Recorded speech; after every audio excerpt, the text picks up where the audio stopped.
Hello student, welcome back to smart chemistry. आज के lecture में वही जो है हमारा जो आइसोमेरिज्म का जो पोर्शन रह गया था, कोऑर्डिनेशन आइसोमर जो होते हैं, कोऑर्डिनेशन आइसोमर को किस तरह से क्लासिफाई करते हैं, उनकी क्लासिफिकेशन हमने प्रीवियस लेक्चर में देख लिया है। उसके थोड़ा सा जो पोर्शन हमारा रह गया था, यानी स्ट्रक्चरल आइसोमर जो रह गए थे, वो इस जो है वीडियो के अंदर हम देखने वाले हैं। अगर आपने मेरी पुरानी वीडियो मतलब प्रीवियस वीडियो नहीं देखा है तो आप इस वीडियो को ना देखें, बल्कि आप पहले मेरी प्रीवियस वीडियो को देख लें, फिर उसके बाद जो है आप इस वाली वीडियो को देखें, क्योंकि ये उसी का आगे का पोर्शन है। क्योंकि मेरी जो प्रीवियस वीडियो है वो काफ़ी लंबी हो चुकी थी, तो इसीलिए मैंने उसको जो है दूसरा इसका वीडियो बना रहा हूँ।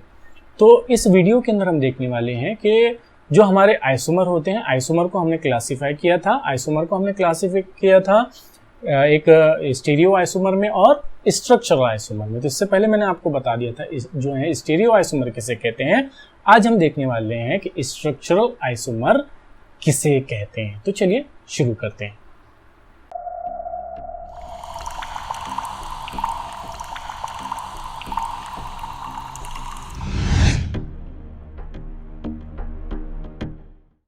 देखिए, स्ट्रक्चर आइसोमर ये भी आइसोमर ही है, यानी ये ऐसे दो या दो से ज्यादा कंपाउंड जिनका मॉलिक्यूलर फार्मूला सेम होता है, लेकिन इनकी स्ट्रक्चर डिफरेंट होता है। मतलब इनके अंदर जो बॉन्डिंग होती है, इनकी जो साख्त होती है, जो बॉन्डिंग होती है, जो इनका स्ट्रक्चर होता है, वो कैसा होता है? डिफरेंट होता है। तो हम इसे कहते हैं स्ट्रक्चरल आइसोमर, इसे हम कहेंगे। जैसे मिसाल के तौर पर अगर आप यहां देखें, यहां आपको जो कंपाउंड नजर आ रहे हैं, ये कंपाउंड के जरा आप देखो, ये दोनों का मॉलिक्यूलर फार्मूला सेम है। दोनों क्या, अगर मॉलिक्यूलर फार्मूला देखेंगे, यानी दोनों के अंदर कोबाल्ट्स जो हैं एक एक हैं, दोनों के अंदर NH3 5 है, दोनों के अंदर SO4 1 है, दोनों के अंदर Br 1 है। दोनों का मॉलिक्यूलर फार्मूला सेम है, लेकिन दोनों का स्ट्रक्चर डिफरेंट है।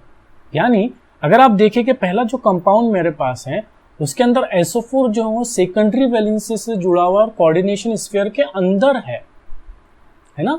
जबकि जो दूसरा कंपाउंड मेरे पास है, तो दूसरे कंपाउंड के अंदर जो SO4 है वो प्राइमरी वैलेंसी से जुड़ा हुआ है, कोऑर्डिनेशन स्फीयर के बाहर है। यानी इसका स्ट्रक्चर टोटली डिफरेंट हो गया। प्राइमरी वैलेंसी, सेकेंडरी वैलेंसी पूरी तरह से डिफरेंट हो चुकी है ना। तो इसी की वजह से इनकी प्रॉपर्टी भी टोटल क्या हो जाएगी? डिफरेंट हो जाएगी।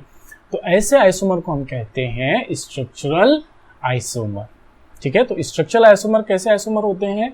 ऐसे दो या दो से ज्यादा कंपाउंड जिनका मॉलिक्यूलर फार्मूला सेम होता है, लेकिन इनकी बॉन्डिंग डिफरेंट होती है, या जो है स्ट्रक्चर इनका डिफरेंट होता है, इन्हें हम क्या कहते हैं? स्ट्रक्चरल आइसोमर कहते हैं। स्ट्रक्चरल आइसोमर जो होते हैं, इनकी केमिकल और फिजिकल प्रॉपर्टी टोटली डिफरेंट होती है। ठीक है, टोटली डिफरेंट इनकी केमिकल और फिजिकल प्रॉपर्टी होगी, क्योंकि इनके अंदर बॉन्डिंग जो होती है वो टोटली डिफरेंट हो जाती है, जिसकी वजह से इनकी प्रॉपर्टी भी, केमिकल और फिजिकल प्रॉपर्टी भी टोटल ही क्या हो जाएगी? डिफरेंट हो जाएगी। अब देखेंगे हम कि इनको किस तरह से क्लासिफाई किया जाता है। देखो, स्ट्रक्चर आइसोमर को 4 क्लासेस के अंदर दर्जाबंद कर सकते हैं। इसकी जो पहली क्लासिफिकेशन होती है वो होती है आयोनाइजेशन आइसोमर। ठीक है, डिटेल से हम देखेंगे आगे। दूसरी क्लासिफिकेशन होती है हाइड्रेट आइसोमर, और तीसरी इसकी क्लासिफिकेशन होती है लिंकेज आइसोमर, और चौथी इसकी क्लासिफिकेशन होती है कोऑर्डिनेशन आइसोमर। तो चलिए देखते हैं सबसे पहले है कि आयोनाइजेशन आइसोमर किसे कहते हैं। ठीक है, आयोनाइजेशन आइसोमर किसे कहते हैं इसको हम समझते हैं। आयोनाइजेशन आइसोमर ऐसे दो या दो से ज्यादा कंपाउंड जिनका मॉलिक्यूलर फार्मूला सेम होता है। जिनका मॉलिक्यूलर फार्मूला कैसा होता है? सेम होता है, यानी वो आइसोमर होता है। दोनों का मॉलिक्यूलर फार्मूला सेम होता है, लेकिन उन दोनों कंपाउंड का जब आप आयोनाइजेशन करते हैं, जब उनकी आप जो है उनको आप पानी के जरिए से तोड़ने की कोशिश करते हैं, मतलब उसका आयोनाइजेशन करते हैं, आयंस के अंदर आप उनको तोड़ते हैं, तो आपको डिफरेंट आयन हासिल होते हैं। मतलब जब इनका आयोनाइजेशन किया जाता है तो वो डिफरेंट आयन प्रोवाइड करते हैं। जैसे मिसाल के तौर पर यहाँ आपको 2 कंपाउंड नजर आ रहे होंगे, है ना। दोनों कंपाउंड को आप जरा देखो, दोनों कॉम्प्लेक्सेस का, दोनों कंपाउंड का मॉलिक्यूलर फार्मूला सेम है। दोनों के अंदर कोबाल्ट 1 है, दोनों के अंदर NH3 5 है, दोनों के अंदर SO4 1 है, दोनों के अंदर Br 1 है। देखो Br भी 1 है, SO4 भी 1 है, NH3 5 है, CO एक एक है, दोनों का मॉलिक्यूलर फॉर्मूला सेम है। अब लेकिन दोनों का आयोनाइजेशन कर देखो, दोनों के क्या करें आप, आयोनाइजेशन करें। चलो पहले वाले कंपाउंड का मैं आयोनाइजेशन करता हूं। तो पहले वाले कंपाउंड का मतलब ये वाले कंपाउंड का अगर मैं आयोनाइजेशन करूं, CO NH3 by 5 SO4, ठीक है, Br, इसका जरा आप आयोनाइजेशन करें। तो आयोनाइजेशन के नतीजे में आपको क्या बनेगा, देखो एक ये वाला कॉम्प्लेक्स बनेगा आपका CO NH3 by 5 SO4, है ना, और चार्ज कितना आएगा, ठीक है, और अलग कौन होगा यहाँ से Br माइनस अलग हो जाएगा। तो आयन जब मैं आयनाइजेशन जब इसका किया तो कौन से आयन मुझे मिले हैं, ब्रोमाइड आयन मिला है सिर्फ, जो अलग हुआ है ब्रोमाइड आयन, बाकी मेरा पूरा कॉम्प्लेक्स अलग हो गया। और कौन सा आयन अलग हुआ है यहाँ से, काउंटर आयन कौन सा अलग हुआ है, ब्रोमाइड आयन अलग हुआ है। अब मैं अगर मैं इसकी शनाख्ती जांच करूं, अगर मैं इसकी जो है टेस्ट करूं, तो मुझे कौन से आयन की जो है टेस्ट मिलेगी, सिर्फ ब्रोमाइड आयन की टेस्ट मिलेगी, AgBr यहाँ बनेगा। अगर सिल्वर नाइट्राइड के साथ अमल करूं, AgNO3 के साथ अमल करूं, तो मुझे कौन सा जो है सिर्फ जो है यहाँ क्या मिलेगा, सिल्वर ब्रोमाइड मिलेगा, है ना, सिल्वर ब्रोमाइड। AgNO3 के साथ अमल करके सिल्वर ब्रोमाइड यहाँ मिलेगा, है ना। अब जरा आप नीचे वाले कॉम्प्लेक्स का आयनाइजेशन करोगे, तो पहले हमने किए तो हमें क्या मिला, ब्रोमाइड आयन मिला, ठीक है, और एक कॉम्प्लेक्स मिला। अब जरा नीचे वाले कॉम्प्लेक्स का आप आयनाइजेशन करें। तो चलिए लिखता हूं नीचे वाला complex CO NH3 by 5 Br SO4।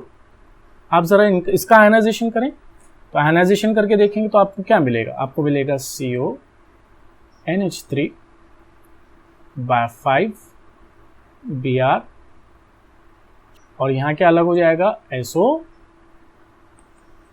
अलग हो जाएगा, पूरी तरह से अलग हो जाएगा। क्या अलग हो जाएगा, SO4 2 माइनस। देखो यहाँ कौन सा आयन अलग हुआ है, सल्फेट आयन अलग हुआ। अब इसके आप जरा जांच जो है AgNO3 से करो, AgNO3 से अमल करने पर आपको कोई जांच मिलेगी क्या Br की, कोई जांच नहीं मिलेगी। मतलब ये कंपाउंड अब जो है इसका आयनाइजेशन के नतीजे में Br आपको नहीं मिला, ब्रोमाइड नहीं मिला, जबकि पहले जो कंपाउंड था उसका जब आपने आयोनाइजेशन किया तो आयोनाइजेशन के नतीजे में पहले वाले कंपाउंड में ब्रोमा हासिल हुआ था, ब्रोमाइड आयन हासिल हुआ था, जबकि नीचे वाले कॉम्प्लेक्स के अंदर सल्फेट आयन हासिल हुआ, है ना।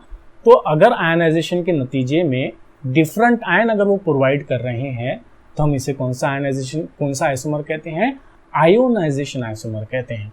अब आयोनाइजेशन आइसोमर की सिंपल सी शॉर्टकट बताता हूँ पहचानने का, एकदम शॉर्टकट।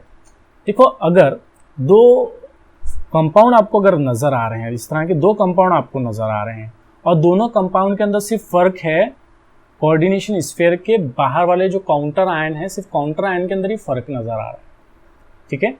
तो एक काउंटर आयन जो है, एक कॉम्प्लेक्स था उसमें काउंटर आयन के तौर पर जो है Br मौजूद है, जबकि दूसरे कॉम्प्लेक्स में वो कैसा हो गया है, कोऑर्डिनेशन स्फीयर के अंदर चल गया है, मतलब कोऑर्डिनेशन स्फीयर के अंदर चला गया, यानी सेकेंडरी वैलेंसी से जुड़ गया, जबकि पहले उसमें कैसे हो, प्राइमरी वैलेंसी से जुड़ा हुआ था, है ना। तो बॉन्डिंग इसकी डिफरेंट होगी। तो पहचानेंगे कैसा, जस्ट आपको काउंटर आयन देखना। अगर काउंटर आयन दोनों के अंदर सिर्फ डिफरेंट नजर आ रहा है, सिर्फ काउंटर आयन आपको डिफरेंट नजर आ रहा है, तो समझ जाना वो आयनाइजेशन आइसोमर।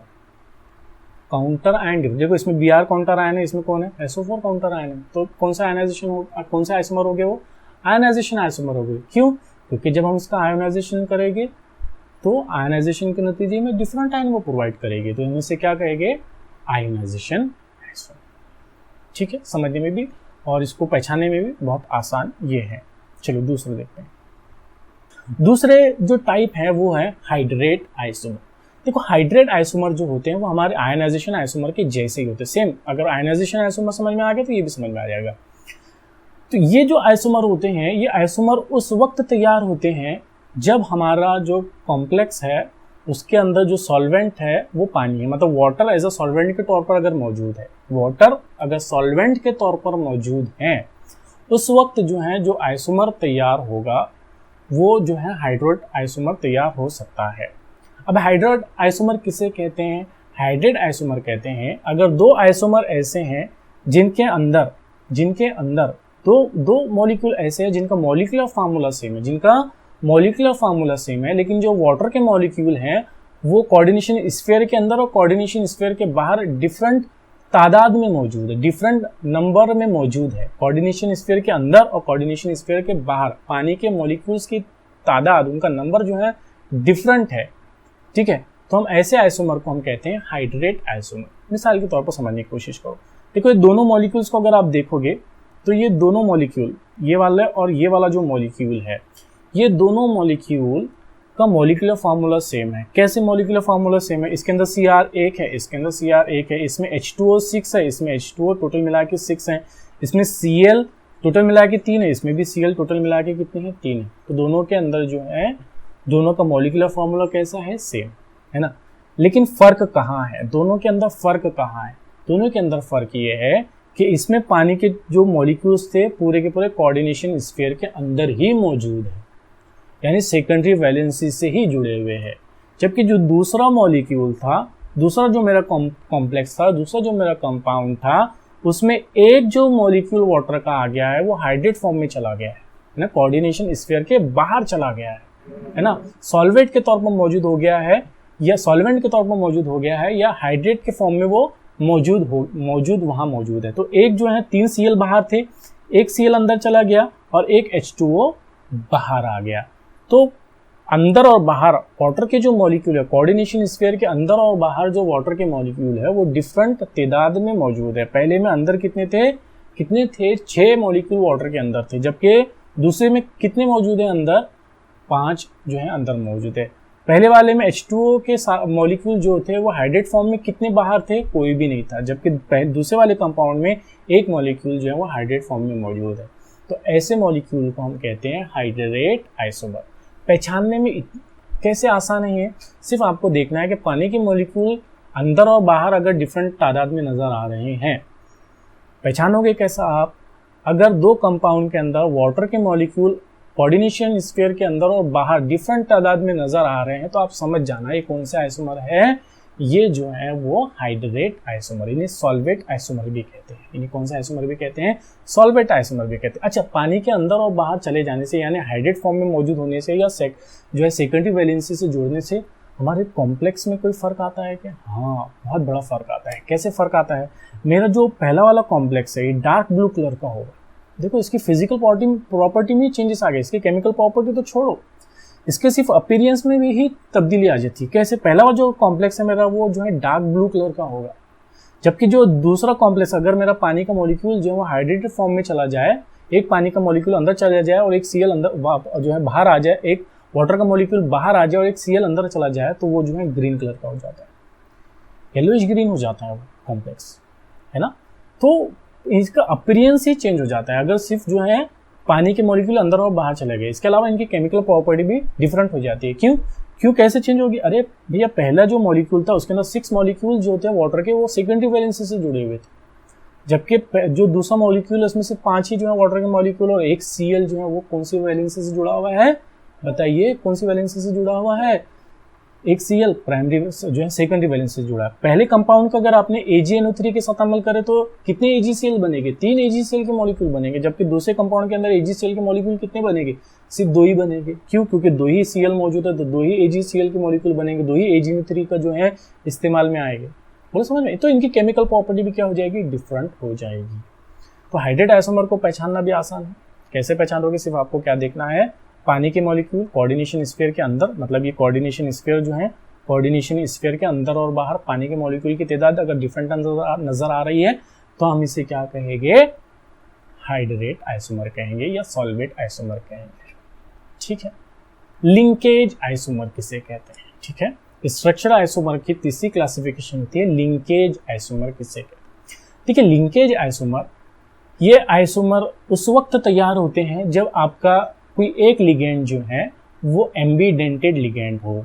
एम्बीडेंटेड लिगेंड, मेरी वीडियो को देखें, प्रीवियस वीडियो के अंदर मैंने आपको एम्बीडेंटेड लिगेंड को बहुत अच्छे से बताया था।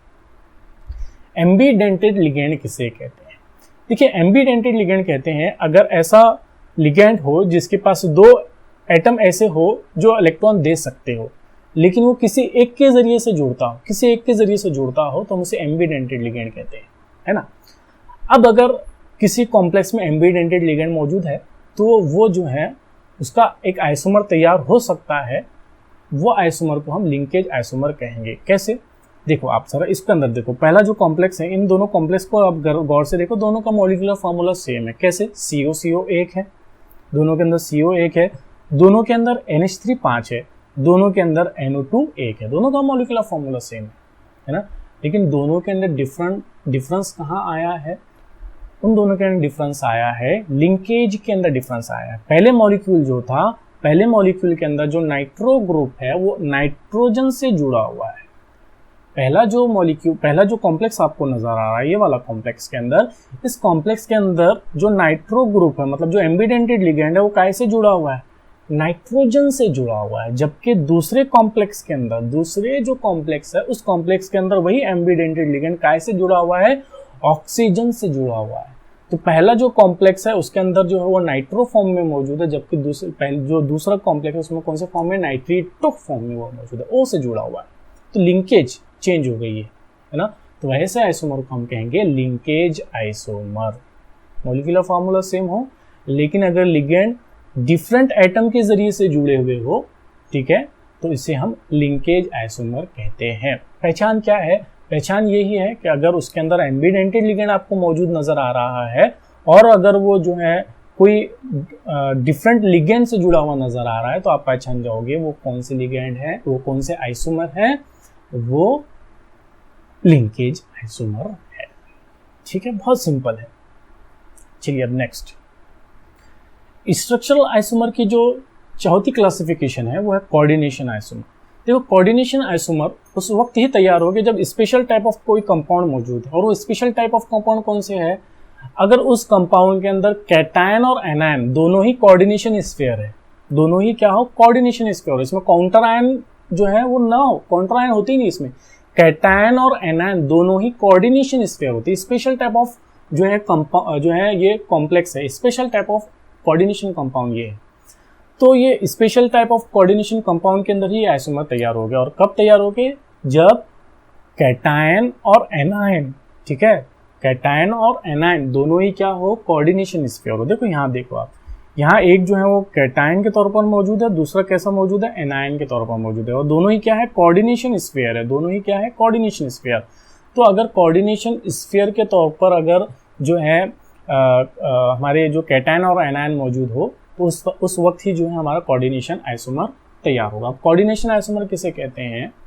कोऑर्डिनेशन आइसोमर कहते हैं ऐसे दो या दो से ज़्यादा कंपाउंड या कॉम्प्लेक्सेस जिनका मॉलिक्यूलर फार्मूला सेम हो, जिनका क्या हो? मॉलिक्यूलर फार्मूला सेम हो, लेकिन सेंट्रल मेटल आयन से डिफरेंट लिगेंड जुड़े हुए हो। यानी जो कोऑर्डिनेशन स्फीयर है, कोऑर्डिनेशन स्फीयर के अंदर डिफरेंट लिगेंड मौजूद हो, तो ऐसे लिगेंड, ऐसे कोऑर्डिनेशन कंपाउंड को या ऐसे जो आइसोमर होते हैं, इन्हें हम कोऑर्डिनेशन आइसोमर कहते हैं।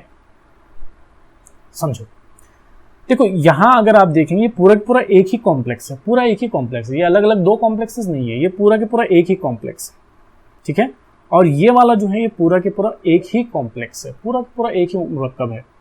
दोनों का मॉलिक्यूलर फार्मूला सेम है, ठीक है। कैसे सेम है? देखो, इसमें कोबाल्ट कितने हैं टोटल मिला के देखो, ये पहले वाले कंपाउंड में कोबाल्ट कितने हैं? एक। तो नीचे वाले कंपाउंड में भी कोबाल्ट कितने हैं?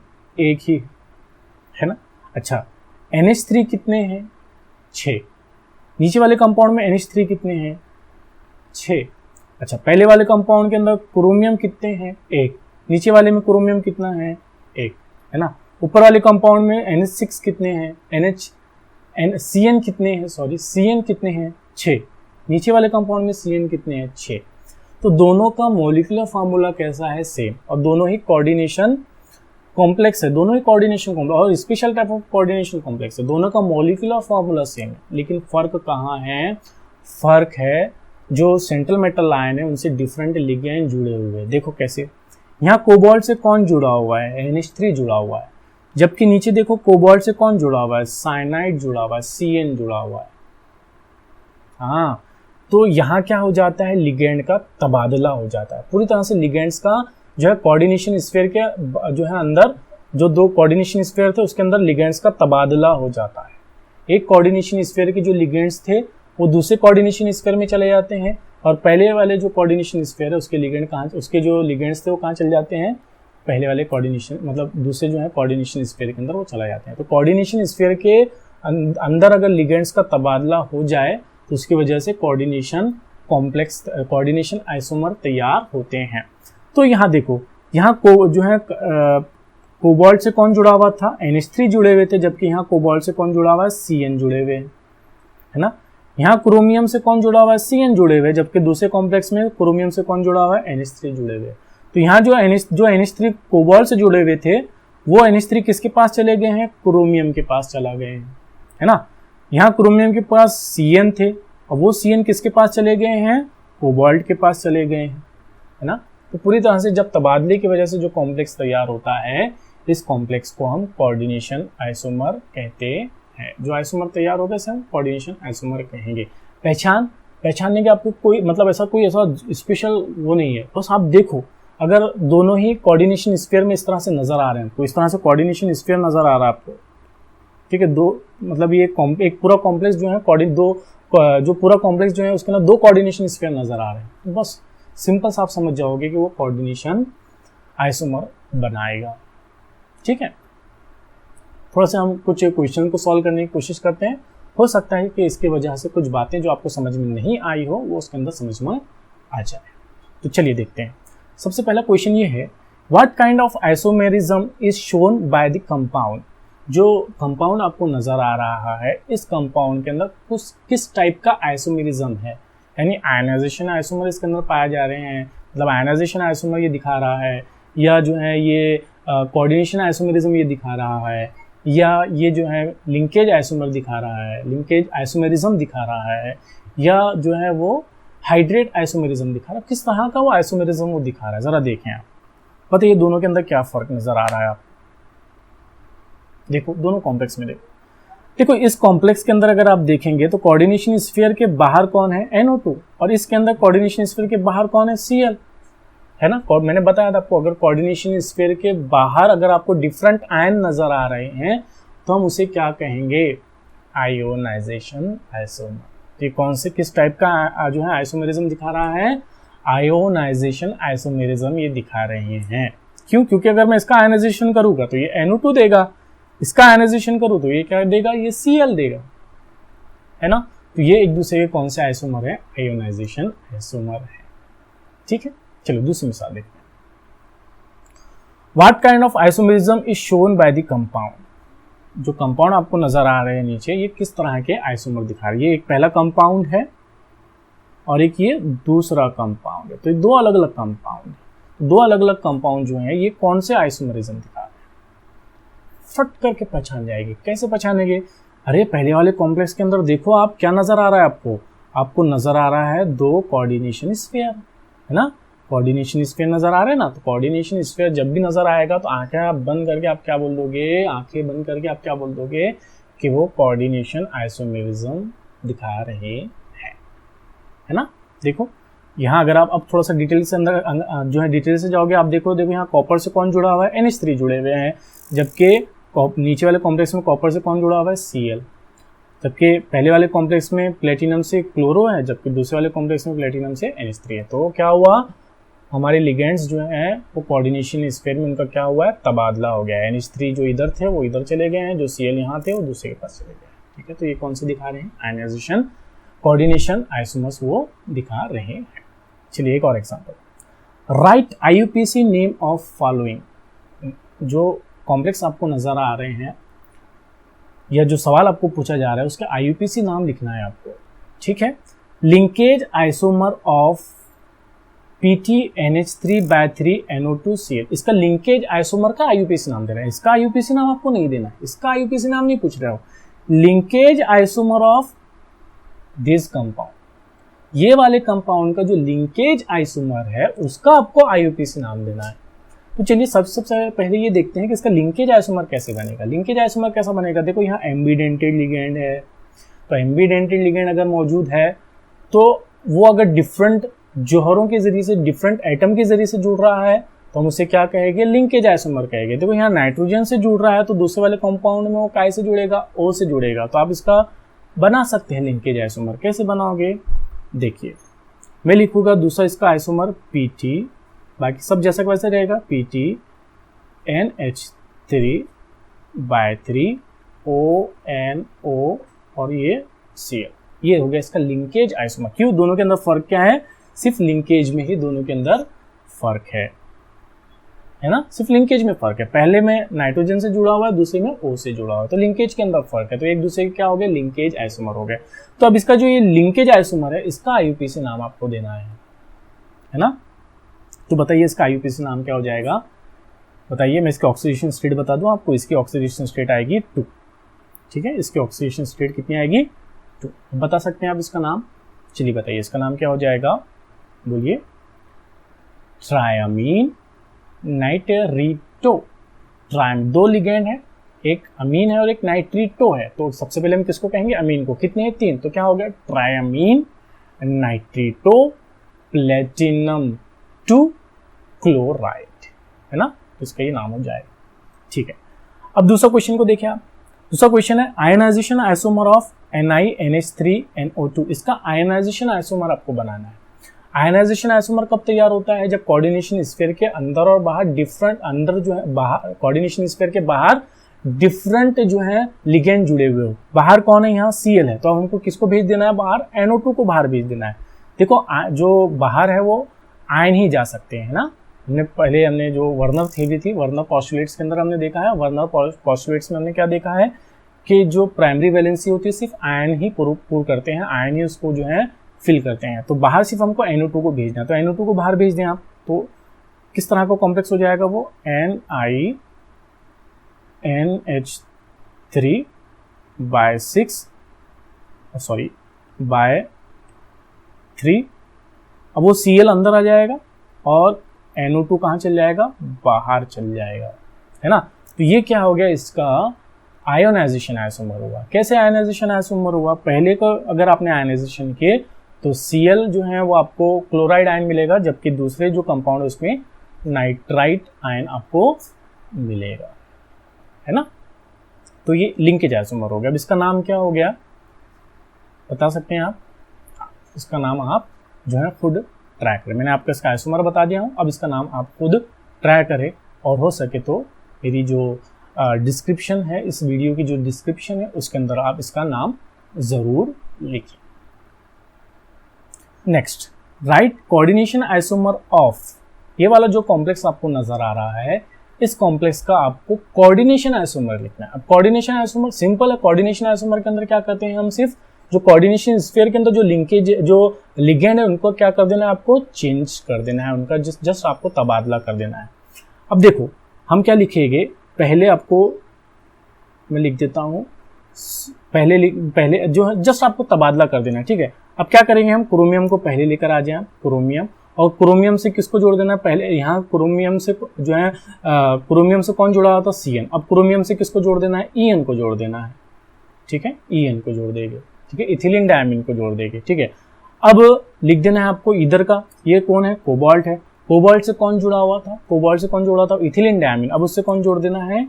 Cn जोड़ देना है, तो ये हो गया Cn/6, ठीक है।